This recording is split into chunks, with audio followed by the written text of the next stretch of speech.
Chapter 2 of Where the Lilies Bloom. In the evening of the day of which I write about, now Roy Luther had an attack that left him weird in his thinking. Just at dusk he rose from his chair on the porch and he started out across to the steps, but never reached them. He stopped suddenly and he put one hand up to the back of his neck, and a vague look wrinkled his brow. He took one step more, and then something unseen savagely tore into him. Across his face there were swept rigid surprise, and then bursting agony, and then his scream rang out. Profaning the stillness, he pitched forward. Devola came running, and we got him into the house and up in his bed. Crumpled there, he held his temples desperately with both hands and was wretchedly sick. We cleaned the vomit and applied cold cloths and covered him with a cotton blanket. We didn't say the word doctor. Roy Luther doesn't hold with doctors.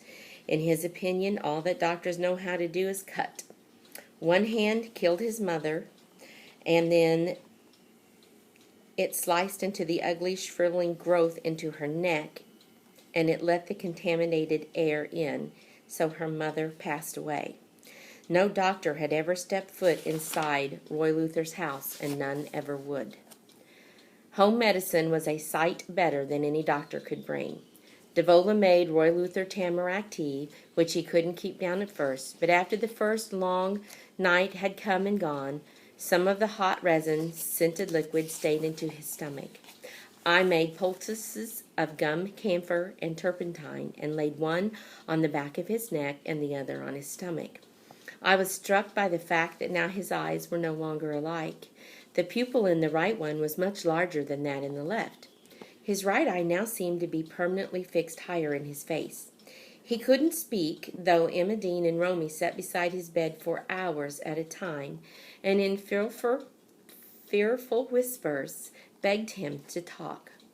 To me, it just seemed like Roy Luther only had a handful of days left, and I prayed that the end would come in the night, because if it came in the day, I would just have my hands too full with trying to explain to Romy and Emma Dean what had happened. I'd have to lock them out of the room where Roy Luther lay, and I wouldn't dare to let them see how bad I felt myself, because if I did any carrying on, they'd sure enough cut loose. My mind kept shuttling backward and forward and over and around this worry, and all the others too, and there just wasn't any answers anywhere. This time, some 4 or 5 days of it, was forever. Each morning I went alone for the witch hazel leaves. Devola stayed behind, and she cared for Roy Luther in the house. Emma Dean cut herself a whole new doll family from the Sears catalog and stuffed the paper figures in fruit jars where they curled. Roy Luther lay on his bed in the cool, darkened room, scarcely breathing. Romy said it looked like to him that he was the man of the family. And he put on his old boots, and he struck out across the fields, hoisting his hoe like it was a banner. That twisted my heart, because Romy is just barely 10 years old and has none of the rough makings of a farm boy. On about the 6th day, Devola reported to me that Roy Luther was some better, that he had been able to eat a little. What did he eat? I asked. And she said some beans and cornbread, and he drank a little tea with sugar in it. I held it for him. I went in and I looked at Roy Luther. He's shrinking, I thought. When we brought him in here, this bed was almost too small for him, but now he is lost in it. He's shrinking, and maybe this will just keep on until there's nothing of him left. So I said, Roy Luther? And he opened his eyes, and he focused the good one on me, and he did try to speak, but he couldn't. Just a thick, foamy sound came out. Toward sundown, Romy came in from the fields with the suggestion that there might be something wrong with Kaiser peas. I asked him what made him think so, and he said, well, I hadn't seen any smoke from his chimney for 2 days, and I haven't seen him either. The last time I did, he was coughing pretty bad. Said he was sick in the chest.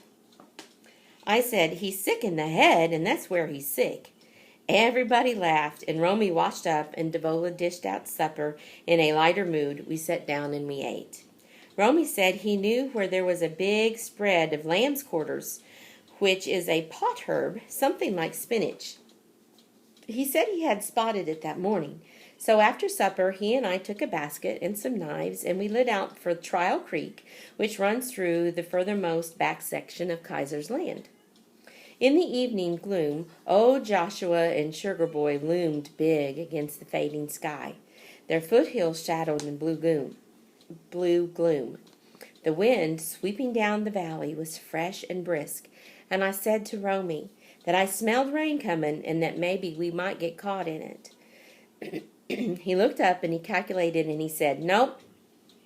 By the time it gets here, we'll be close to Kaiser's house, and we can take shelter on his porch or in his garage. Come on now, let's run." For all of his being so slight and fine-boned, Romy has amazing strength, and he can run faster than anything with 2 legs I have ever saw. He beat me to the lamb's quarters by 10 lengths. The light was waning, and now the summer rain was closer, hovering thick over the mountain tops. On the opposite side of the creek, something among the black-shadowed hardwoods crashed. Kneeling beside me, Romy gave me pure attention to the tender green shoots. He said, "Wouldn't it be funny if that was a bear over there?" "What would you do if it was?" Mary called. I said I would sprout wings and fly out of here faster than any airplane ever built. It'd only take me about 2 minutes to get to Asheville. On his haunches, Romy moved around so that he was between me and the wind. He said, "Tomorrow I'm going to bring Roy Luther's gun down here and see if maybe I can't bag us some squirrels. Fried squirrel goes good with this stuff." "What are you thinking about?" Mary called. "Nothing. Roy Luther? Yeah, maybe. He's going to leave us, isn't he?" "Yeah, he might." Romy's eyes and mouth paled in the dusty light, but they were gravely steady. "If he does," Mary called, "what will we do?" "I don't know. I've been trying to think ahead, but I haven't figured it out yet." "Kaiser will make us move." "Maybe. If he does, where will we go?" "I don't know. Somewhere. We're going to live, Romy. Don't worry about it. We'll be okay." Romy turned his head and he looked at me. "He's too old for Devola, isn't he?" Mary called. "Yes. Kaiser's most 40 and Devola's only 18. And a drop of rain fell on Romy's cheek, and then another, and far away lightning bolted and thunder sounded, and we looked up and we saw the rain moving down the valley towards us in great waving sheets, and Romy said we'd just best not be caught out in the open.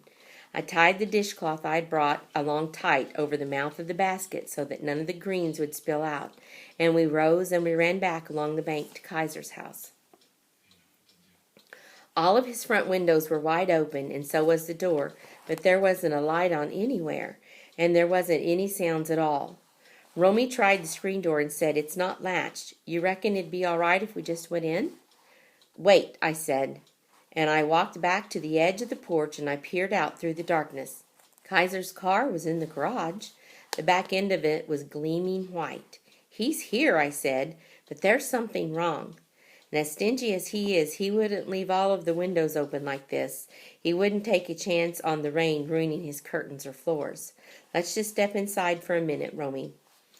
Romy went in ahead of me, and he located the electric switch just inside, and he pressed it. "Look," he said. And I looked, and there was Kaiser Pease sprawled out on the davenport. One of his boots had soiled the fine green upholstery. There was a stubble of beard on his face and dried spittle around his mouth. His eyes were wide open, but delirium glazed.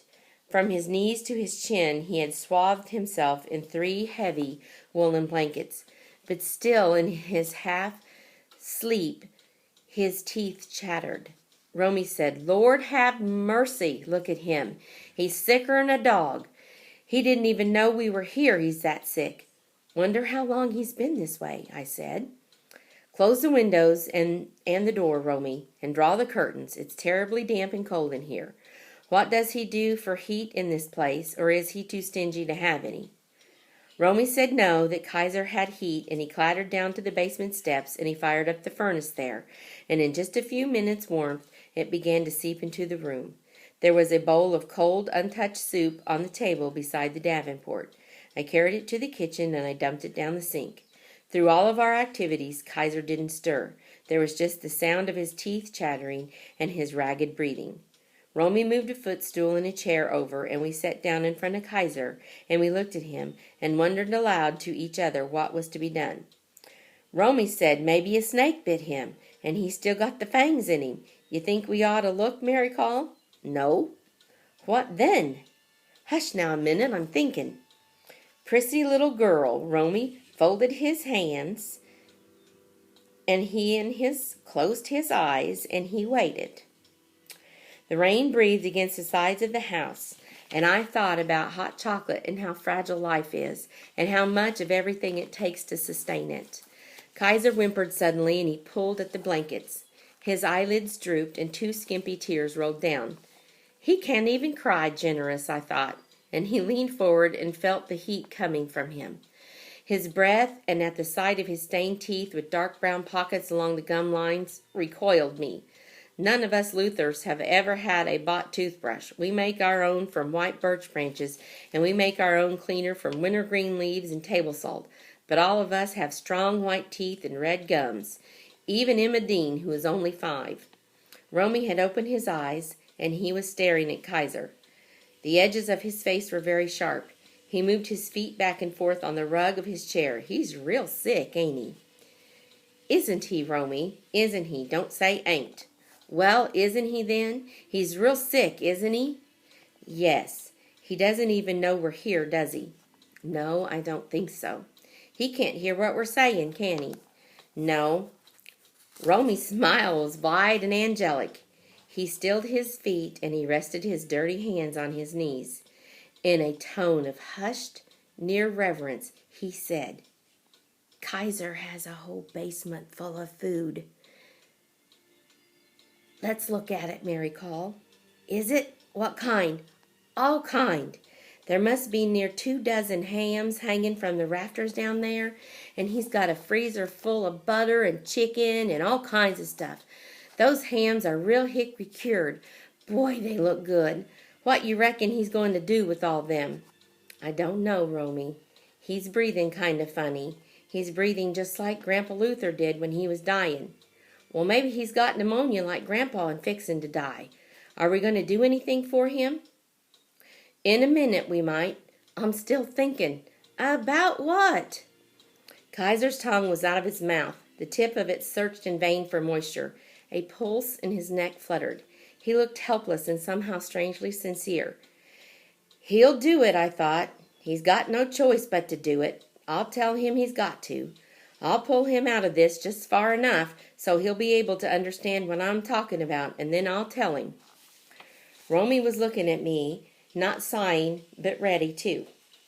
He found a patch of dried soil on his knee, and he rubbed it with his palm. His sigh came. He said, Well, if you don't want me to know, don't tell me. I just don't care. It's too hot in here now, and I'm tired. If we aren't going to do anything about him, let's go home. The rain has stopped. I said, Romy, we're going to help Kaiser. We aren't going to let him die. If he died, he wouldn't be any good to us. You understand? No, Mary Call, I don't. Well, we need some onions, lots of onions. You remember seeing any down in that basement? Well, no, I wasn't looking for onions. I was only looking at the ham. Romy's hunger for things that we don't have never leaves him. We went down into the basement and we found onions, bushels of them, heaped white and red and yellow in ventilated bins along the wall. I said, well, we'll need a basket or something so we can carry them upstairs. Remembrance surged into Romy's face. He groaned, oh no, not that treatment. But he helped me fill the old galvanized washtub with onions, and between us we got it up to the kitchen. Romy said we were going to Dr. Kaiser where he was, or we were going to transfer him to the bathroom if we were going to do it, with his underwear on or off, and that Emma Dean and Devola would be worried about us, and shouldn't he run home and tell them what was going on. I said we would give Kaiser his treatment in the bathroom, and we'd leave his underwear on, and for Romy to run home and tell Emma Dean and Devola what was going on and bring them back with him. Roy Luther would sleep the night through without waking.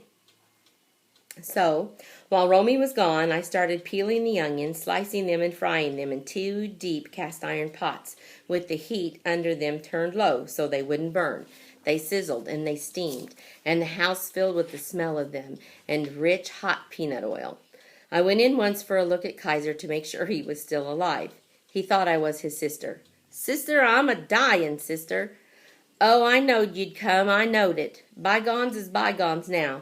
Oh, I knowed I packed a lot of things off on you, that you wasn't right, but I'm a-repentin' for 'em now. You say it, sister. Bygones be bygones. You say it. Bygones is bygones." To try to quiet him, I just said it. Bygones be bygones. He pushed himself and he clutched my arm. "Oh, I see them devil I see them devil eyes a shinin', and I hear them devil voices a screechin'. Make 'em stop, sister. I don't want to go nowheres with them. Oh, Lordy, I'm a-dyin', and I don't deserve to. I never did nothing wrong to nobody." I said, "You never did anything wrong to anybody, Kaiser, and you do so deserve to die, but I'm not going to let you. You want a drink of water?" He let me hold the glass to his mouth, and some of the water went down him, but most of it spilled because his teeth were chattering so. Romy came back with Emmeline and Devola. Devola looked at Kaiser and said he looked sick, and she looked into the kitchen and saw what a mess, and I said, "Never mind that now. Just you and Emmeline start peeling and frying, but first help Romy and me get Kaiser in the bathroom." And he moaned when we first tried to move him, and nobody was sorry. "It's not our fault that you're so fat," said Romy. "You ought to try going hungry once in a while." "He'd be lighter," Emmeline pointed out, "if his boots were off." So we tried to remove them, but couldn't. He had stuffed his long underwear, which he was wearing summer and winter, down into his boots, and his feet were wedged in tight. "Oh, he smells," complained Devola. "We should give him a bath before we do whatever we're fixing to do with him." Romy said, "If you want to ask me about this dirty old bird, he ain't worth saving for nothing, least all of the death. But if we're going to do it, let's do it." And he grasped Kaiser under one arm, and Devola took him by the other, and I took his right leg, and Emmeline took his left one, and we staggered into the bathroom with him and deposited him in that old cold tub. He started to shake violently, but not for long. I had Romy bring all the blankets he could find, and we slipped these under Kaiser, and we tucked them all around him, good and tight. Then Devola brought in the first kettle of the fried onions, and Romy and I started the treatment. We opened up Kaiser's underwear to the waist, and we slathered him thick with the hot onions, front and back. And then Devola brought another one in, and I steamed a towel under the hot water tap, and I poured the second batch onto it, making Kaiser a collar. And then Emmeline said, "What about his head?" And I hollered for Devola to bring in more onions, and made Kaiser a cap from another towel and more onions. The bathroom was small and hot and steamy, and Kaiser was a-writhing and a-pitching in his nest of blankets and warm, oily onions, and he began to pant and sweat. I sat on the side of the tub, and Romy closed the toilet seat and sat on it, and we watched. Kaiser didn't like being all plastered up with the onions. Devola brought in another potful, and we dumped that down inside his underwear, and he gagged and he sputtered and he slindered around, and he tried to climb out of the tub, but Romy and I pushed him back down and wrapped the blankets tighter around him. "I've smelled some stenches," observed Romy, "but I do believe this here one is the worst. Look, Mary Call, his cap has slid off. Maybe you'd better tie that towel under his chin. No, wait a minute. I'll go see if I can find some big safety pins. They'll work better than tying. And I'll have Devola bring some fresh onions. These here on his heads have all turned too cold." Relieved of his cap, Kaiser worked his arm free of the blankets and clawed onions out of his hair and his ears, and he coughed and he gasped and he wheezed. I leaned over him and said, "Kaiser, it's Mary Call Luther. Do you recognize me?" Under its burden of onions and blankets, Kaiser's chest rose and fell. His tongue came out and he licked his lips. His colorless eyes, staring into mine, were filled with bewilderment. "Sister," he croaked. "Sister, oh sister, I'm a-dyin'. Ain't no use to beg the truth with me now. I'm a-dyin'." He was still so early to try to reason with him. Slippery with onions herself, all up and down her front, Devola came in with a steaming black brew of colesfoot and turpentine and spicewood, all boiled up together, and we got a cupful down him. Oh. Devola said, "Romy, we're fixing us a little night supper to eat, and was one ham enough to slice and fry?" Along about midnight, Kaiser was able to talk some sense to me. Romy's fried ham and Devola's biscuits, slathered thick with real butter and sourwood honey, has sustained us that long. Still in his nest of onions, some of them warmed over in oily blankets, Kaiser's skin suddenly changed colors. Some of the fever in it ebbed, and it looked on a papery look. Curled on the toilet seat, Romy said, "Something's happening to him, Mary Call. Look." Kaiser had come partly awake, and was hovering in that queer color between consciousness and unconsciousness, with his exhausted eyes on me, trying to place me, in his drained mouth groping for sound, and it came out of his throat in chopped little halts. "Mary Call, is that you?" "Yes, Kaiser. What's the trouble?" "You're sick, Kaiser, awful sick, and I'm helping you, Devola and I. We've been in here since day before yesterday, when we found you. You were dying, and you still might be. Well, now, by maybe, not now, but maybe tomorrow morning. So don't you be trying to move, Kaiser. What you've got to do now is just lie quiet as you can and try to recover. Devola and I right here helping you, see?" Weakly, Kaiser's eyes slid around to Romy. "Devola, she looks different," he said. "Yeah, well, you'd look different, too, if you had been here 2 nights and 2 days of fighting the pneumonia and fever in you the way we have. We almost gave you a goner a couple of times, Kaiser, and that is the truth. You were very sick, and you still are, isn't that right, Devola?" And Romy just nodded. Against impending tragedy, Kaiser closed his eyes. A pale, translucent piece of exhausted onion slid out from beneath his turban and slowly traveled down the bridge of his nose, and he didn't even brush it away. "Kaiser?" "What?" "You're very sick." "What, sick?" If Devola and I went away and left you now, you'd die. Do you hear me?" "Would die. I'd die. We don't want to go away and leave you. No, don't leave me. But the thing is, I can't think of any good reason why we should stay here. Not one." In a swift little tide, the fever returned to Kaiser's cheeks. Another onion slid down, this time on his eyelid. He tried to blink it off, but it stuck. His breath started to come hard and fast. I will pay you." "With what, Kaiser?" "Money." "How much money?" $5 maybe." "I don't want $5, Kaiser." "Don't want $5? No." "What? Oh, don't leave me. Sick, terrible sick. I want you to give us the house we live in and the land Roy Luther works, free and clear. I want you to sign a paper that says so." "What paper?" "This paper." So Kaiser signed the paper, and I waved the ink dry, folded it, and tucked it under the inner lining of my shoe. "What does it mean?" asked Romy. "It means we are free," I said. "Now we own our own house and our own land. There's 20 acres of it, and nobody can even set foot on it unless we want them to. Not even Kaiser. We're not farm tenants anymore, Romy. Now nobody can tell us what to do. We're free." Romy stood and took 3 steps, and he looked down at Kaiser. Kaiser had his eyes closed, and he was breathing evenly. His towel turban had slipped sideways along pieces of lank hair and strings of wearied onion to escape. He was dirty and greasy and gaunt. He looked terrible, worse than I had ever seen him, but still in that time, in that moment, I saw in him something I had never seen before. It might have been just a feeling, or it might just have been real, but I saw it. A raw, curious dignity. And I thought, he's mean, and he's stingy, and he is a bully, and he's gone back on his word to Roy Luther more times than anybody can count, but he won't go back on his own word. I won't let him. He'll try it, and I'll have to fight him, and maybe I won't be any match for him, but I wouldn't go down the way Roy Luther's gone. I won't let him do to me and the rest who belong to me what he's done to Roy Luther." Romy was saying, "You mean from now on, when I'm out in the fields working and Kaiser comes riding up and hollers for me to do something, I don't have to do it." "That is right, Romy. That is exactly what I mean. He might go back on what that paper says, Mary Call. He might just go back on it."